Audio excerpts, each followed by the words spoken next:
मुंबई महापालिकेचा अर्थसंकल्प सादर करण्यात आलाय। महापालिकेचे प्रशासक भूषण गगराणी यांनी अर्थसंकल्प मांडला। 2025-26 या आर्थिक वर्षासाठी 74,427 कोटींचा अर्थसंकल्प मांडण्यात आलाय। गेल्या वर्षाच्या बजेटच्या तुलनेत यंदाच्या अर्थसंकल्पामध्ये विक्रमी 14% वाढ झाली आहे। महत्त्वाचं म्हणजे कचरा संकलन शुल्काबद्दल अजून तरी निर्णय झालेला नाहीये। कायदेशीर सल्ला घेऊन याबद्दल निर्णय घेतला जाणार आहे। तर मुंबई महापालिका निवडणुकीच्या तोंडावरती झोपडपट्टीतल्या गाळेधारकांना महापालिकेचा कर भरावा लागणार आहे।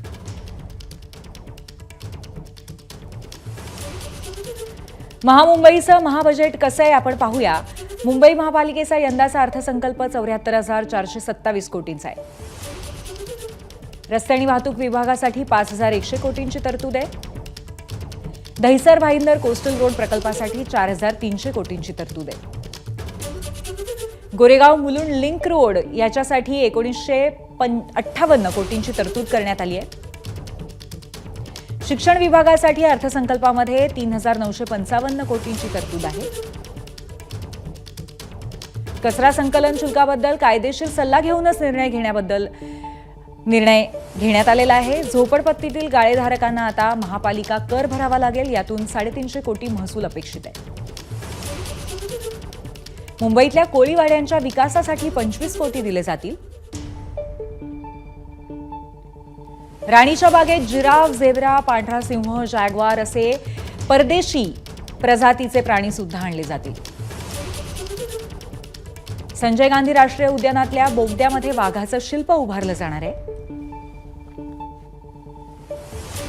लंडन आयच्या धर्तीवरती आता मुंबई आय सुद्धा उभारण्यात येणार आहे। काळा घोडा आणि रिगल जंक्शन परिसराचा विकास करण्यासंदर्भातही तरतूद करण्यात आली आहे।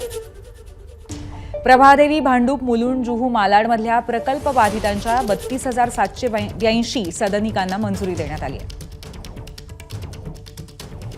तसंच आरोग्य विभागासाठी 7,379 कोटींची तरतूद करण्यात आली आहे। बेस्टच्या उपक्रमाला 1,000 कोटींचं अर्थसहाय्य देण्यात आलंय। 2012-13 पासून बेस्टला 11,000 कोटींची मदत आतापर्यंत करण्यात आली आहे। एबीपी माझा, उघडा डोळे बघा नीट।